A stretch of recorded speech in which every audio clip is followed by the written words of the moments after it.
बंगाल में चुनाव से ठीक पहले सियासी आंच ममता बनर्जी के घर तक जांच की शक्ल में पहुंच चुकी है। ममता के भतीजे अभिषेक की पत्नी रुजिरा पर आरोप लगते चले गए और आज सीबीआई किसी भी वक्त सवालों की फाइल थामे उनके घर शांति निकेतन का दरवाजा खटखटा सकती है। रुजिरा से आज सवाल होंगे तो उनकी बहन से कल ही पूछताछ का दौर पूरा हो चुका है। रुजिरा आरोपों की 3 खेप में फंसी हैं। कोल घोटाले में भूमिका, नागरिकता विवाद और विदेशों में फंड। आरोप का खेल कोल घोटाले, कोयला घोटाले से शुरू हुआ, लेकिन चुनावी माहौल में सारे मुद्दे सवालों के हद में आ गए। ममता एंड फैमिली चुनावी मुद्दा इसे बता रही है तो बीजेपी पूछ रही है कि घोटाले में किस किस के हाथ काले हैं। सारे सियासी मेहमान हमारे साथ चर्चा में जुड़ेंगे, लेकिन सबसे पहले वो बयान सुनिए जो बवाले बंगाल में सियासी शोले भड़का रहा है। That is a baseless allegation. That is a baseless allegation. जो भी इन्वेस्टिगेशन एजेंसीज है वो अपना काम करते हैं। सरकार हर दिन, हर विषय, हर प्रांत का कोई हम उसमें हाथ नहीं लगाते। BJP is left with no allies. Akali Dal is left, other people have left. So their only allies are CBI and ED. They're trying to use their allies to browbeat, to threaten, to pressurize the TMC, which is their main opponent. Bengal में कई सालों से अलग अलग department, अलग अलग स्तर पर काफ़ी भ्रष्टाचार हुआ है।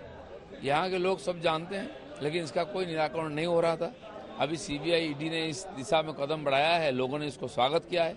जिन को भी चिट्ठी किया है उन लोगों खुद आकर के अपने विषय में सारा विषय साफ करना चाहिए और लोगों के मन में जो संशय है वो भी दूर करना चाहिए। CBI during the course of their investigation has found out the relations between those criminals, those coal mafias, those cattle smugglers with the ruling party's political apathy. तो आपको सियासी बयानबाजी जबरदस्त तरीके से बंगाल में दिखाई दे रही है, लेकिन रुजिरा, अभिषेक बनर्जी की पत्नी, आज सीबीआई पहुंचेगी उनके घर सवाल जवाब के लिए।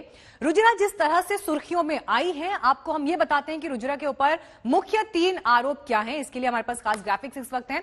सबसे बड़ी बात यह कि कोल घोटाले में भूमिका, लेकिन सवाल जवाब जिस तरह के लेन देन है उनको लेकर है। दूसरा बड़ा आरोप जो रुजिरा के ऊपर है वो फंड को लेकर है। ये 3 बड़े आरोप हम इस वक्त आपको दिखा भी रहे हैं यहां पर, जो रुजिरा के ऊपर इस वक्त लग रहे हैं।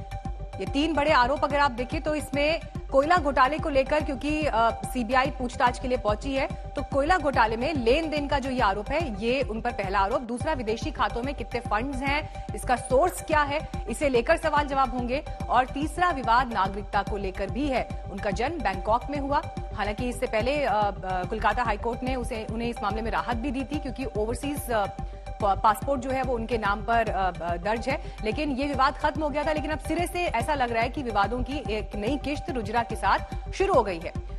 अभिषेक की फर्म पर लेन देन के आरोप है। अगर कोयला घोटाले को लेकर आप समझें कि कैसे ये आंच अभिषेक बनर्जी और उनके जरिए ममता बनर्जी तक पहुंच रही है। कुछ गवाहों ने दरअसल रुजिरा का नाम लिया, जिसके बाद सीबीआई उनसे भी सवाल जवाब करने के लिए पहुंची है। रुजिरा की फर्म भी संदेह के घेरे में है और इसीलिए आज की ये पूछताछ और अहम हो जाती है।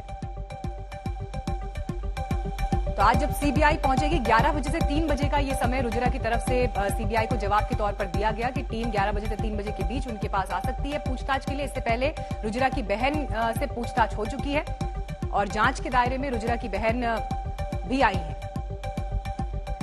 अब नागरिकता पर जो विवाद है वो भी आपको बता दें। रुजिरा का जन्म बैंकॉक में हुआ। थाई नागरिकता, थाई पासपोर्ट उनके पास था कई दस्तावेज में, लेकिन भारतीय नागरिकता मेंशन है। तो ये जो डिफरेंस दिखाई दे रहा है इसी को लेकर विवाद था। 2010 में भारतीय दूतावास से पीआईओ कार्ड उन्हें मिला। कार्ड में पिता का नाम निफोन नरूला। 2017 में कोलकाता के FRRO में आवेदन। पीआईओ कार्ड को ओसीआई में बदलने का भी जो है ये आवेदन, नए आवेदन में लगाया था। विवाह का प्रमाण पत्र, विवाह प्रमाण पत्र में पता लेकिन दिल्ली का है। और पिता का नाम देखिए यहां पर दूसरा दिखाई दे रहा है, गुरशरण सिंह आहूजा। और 2019 में गृह मंत्रालय की तरफ से नोटिस गया, क्योंकि ये जो डॉक्यूमेंट्स में नाम को लेकर जो गड़बड़ी थी उस पर तथ्य छिपाने का आरोप लगा।